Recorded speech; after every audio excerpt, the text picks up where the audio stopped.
बिस्मिल्लाहिर्रहमानिर्रहीम। अस्सलाम वालेकुम स्टूडेंट्स, कैसे हैं आप सब? उम्मीद है आप सब ठीक होंगे।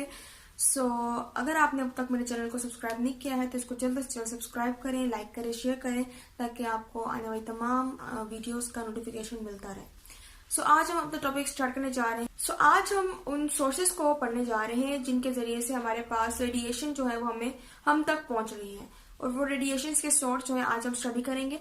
फर्स्ट ऑफ ऑल हम बात करते हैं जी जीएम काउंटर। हमारे पास एक डिवाइस है और जीएम काउंटर जो है वो यूज होती है to detect the radiations. Radiations को डिटेक्ट करने के लिए हमारे पास जीएम काउंटर एक डिवाइस जो कि यूज हो रही है। इसी की वजह से रेडिएशंस को डिटेक्ट किया जाता था, लेकिन बाद में एक दफा क्या किया गया कि जीएम काउंटर जो है उसके अंदर कोई भी रेडियो एक्टिव एलिमेंट नहीं रखा गया।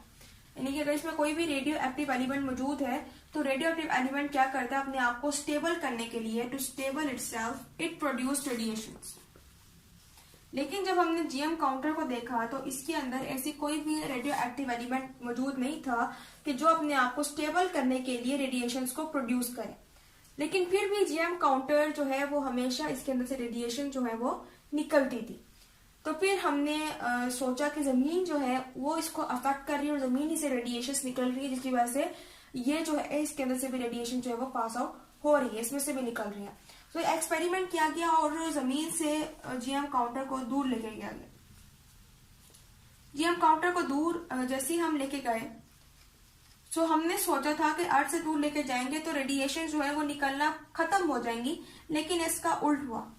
यानी कि रेडिएशन जो है वो उतनी ज्यादा निकलने लग गई। इससे पता चला कि जीएम जो रेडिएशन है दरअसल वो आ रही है स्टार से और सन से। वो रेडिएशन जो है उनको हम बैकग्राउंड रेडिएशन भी कहते हैं, इसके अलावा कॉस्मिक रेज भी कहते हैं।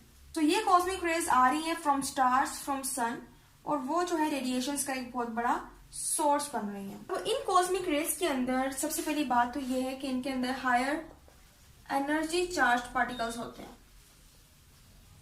हायर एनर्जी चार्ज पार्टिकल्स मौजूद होते हैं जो कि बहुत ही ज्यादा डेंजरस है हमारे लिए। इसके अलावा इसके अंदर इलेक्ट्रोमैग्नेटिक वेव्स जो है वो भी मौजूद होती हैं, और ये ह्यूमंस को, उसकी स्किन को बहुत ही ज्यादा बैडली अफेक्ट कर सकता है। जैसा कि हम देख सकते हैं कि मुख्तलिफ ट्यूमर जो है, स्किन ट्यूमर, वो देखा जाता है। ज्यादातर वो इन रेडिएशन की वजह से ही कॉज होता है। बहुत ही बैड इफेक्ट जो है इन रेडिएशन का हमारे ऊपर पड़ सकता है। हमारे लिए एक लेयर जो है वो अर्थ के ऊपर रखी हुई जिसको हम ओजोन लेयर कहते हैं, जो कि कॉम्बिनेशन है 3 ऑक्सीजन एटम्स का। 3 ऑक्सीजन मिलते हैं, ऑक्सीजन एटम्स मिलते हैं, और फिर हमारे पास जो है वो ओजोन बनती है। ओके, इसी ओजोन की वजह से हम महफूज है। लेकिन अब अर्थ के ऊपर भी कुछ ऐसे रेस जो है वो निकल रही है, क्योंकि हम चीजें कुछ ऐसे यूज करें कि सबसे बड़ा सोर्स जो है वो है क्लोरोफ्लोरोकार्बन, इसको डिप्लीट करने का। हम अब अर्थ पर ऐसे मटेरियल्स को यूज करना हमने शुरू कर दिया है जिसके अंदर क्लोरोफ्लोरोकार्बन जो है वो बहुत ही ज्यादा मिकदार में मौजूद होते हैं, और फिर वो जो है वो ओजोन लेयर तक पहुंचते हैं और ओजोन लेयर को डिप्लीट कर, जिससे ओजोन लेयर के अंदर क्या हो रहे हैं, सुराख हो रहे हैं, और उनमें से रेडिएशन जो है वो इजीली पास आउट हो जाती है। जैसे कि हम रेफ्रिजरेटर की बात करते हैं, रेफ्रिजरेटर में हमारे पास मौजूद है क्लोरोफ्लोरोकार्बन।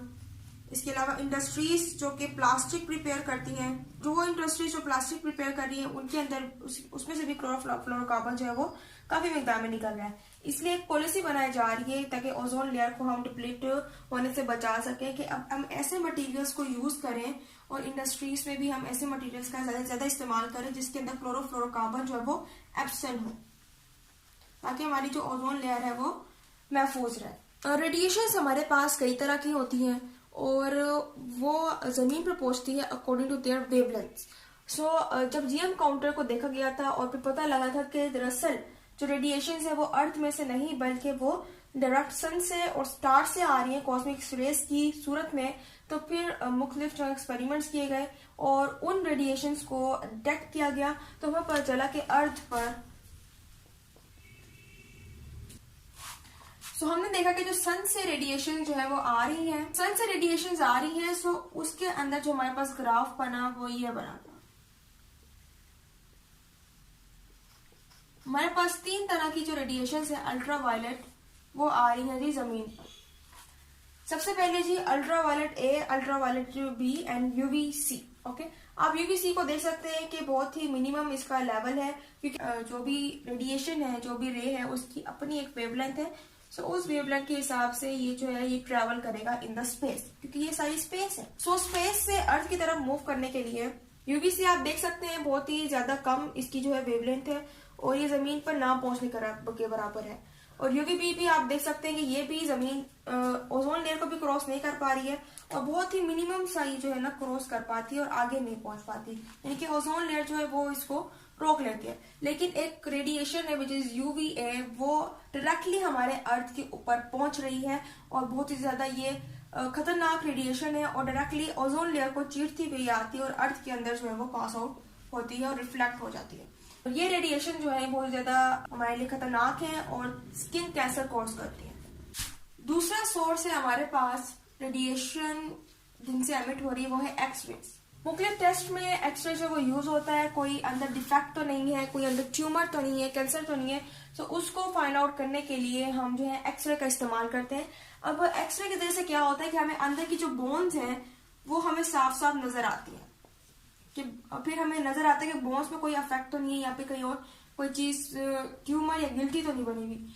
सो बोन्स जो है उसके ऊपर डायरेक्ट जो है एक्सरेज पड़ती है, और हमें बोन्स जो है वो बड़ी ब्राइट फॉर्म में नजर आ रही होती है, क्योंकि मसल्स जो है हमारी मसल्स के अंदर ही बोन्स है, मसल्स में से ये इजीली पास होती हुई जाती है और बोन्स पर जाकर ये जो है ये टकराती है बोन्स से, लेकिन बोन्स को पास आउट नहीं कर पाती है, जिसकी वजह से बोन्स जो है उनका एक ब्राइट सा स्ट्रक्चर जो हमें नजर आ रहा होता है। एक्सरे का हम इस्तेमाल करते हैं और ये मेडिकल में इसका बहुत ज्यादा इस्तेमाल है, लेकिन अगर एक्सरे जो है उसको काफी लॉन्ग टाइम के लिए अगर एक ही जगह पर फोकस रखा जाए तो सेल्स जो हैं वो कम्प्लीटली डिस्ट्रॉय हो सकते हैं, और इसकी वजह से डेथ भी हो सकती है, यानी कि ये हमारे अंदर मुख्तलिफ तरह के चेंजेस कर सकता है, केमिकल चेंजेस भी हो सकती हैं, और मुख्तलिफ डिजीज जो है वो हमें हो सकती है। तो ये हमारे पास एक और रेडिएशन का सोर्स है, यानी कि ये रेडिएशन जो है ये भी हमारे पास क्या है, बहुत ज्यादा हमारे लिए बहुत ज्यादा हैजर्ड है। अब तीसरा सोर्स है हमारे पास कलर्ड टीवी।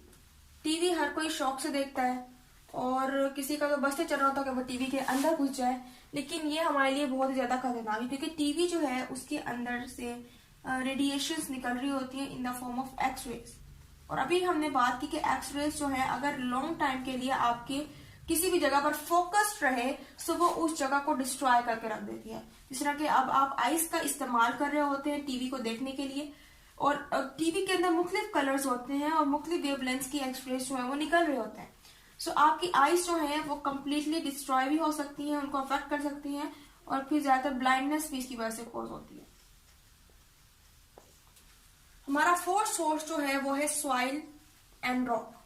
अब आपको ये लग रहा होगा कि सॉइल और रॉक में से क्या रेडिएशंस निकलेंगी, लेकिन इसके अंदर से भी रेडिएशंस निकलती हैं, क्योंकि सॉइल और रॉक के अंदर कुछ ऐसे एलिमेंट्स मौजूद है, जैसे मैं आपको बताऊं कि थोरियम, यूरेनियम। अब आपको पता है कि ये दोनों क्या है, रेडियो एक्टिव एलिमेंट है। रेडियो एक्टिव एलिमेंट हमेशा क्या करता है, अपने आप को स्टेबल करने के लिए रेडिएशंस को एमिट करता है। सो ये भी एक बहुत बड़ा सोर्स है रेडिएशंस की एमिशन का। इसके अलावा फिफ्थ जो हमारा सोर्स है वो है जी रिएक्टर्स। मुख्तलिफ डिवाइसेस हम यूज करते हैं, और उन डिवाइसेस के अंदर कुछ ना कुछ न्यूक्लियर रिएक्शन जो है वो मौजूद होते हैं, यानी कि उन डिवाइस का यूज करते तो न्यूक्लियर रिएक्शन जो है वो उनके अंदर होना शुरू होते हैं, और जहां पर न्यूक्लियर रिएक्शन होते हैं वहां पर रेडिएशन आपको पता है जरूर मौजूद होते हैं। सो रिएक्टर्स भी हमारे पास रेडिएशन का एक बहुत बड़ा सोर्स है। सो ये था आज का हमारा लेक्चर। उम्मीद है आपको लेक्चर समझ आएगा। आज हमने रेडिएशन एक्सपोजर के बारे में पढ़ा है, और उसके सोर्स जो हैं जहां से रेडिएशन एमिट हो रही हैं उन सोर्सेज को हमने स्टडी किया है। सो इंशाल्लाह अगले लेक्चर में मिलेंगे, और मजीद जो 21 के टॉपिक्स हैं उनको हम कंप्लीट करेंगे। सो टेक केयर एंड अल्लाह हाफिज।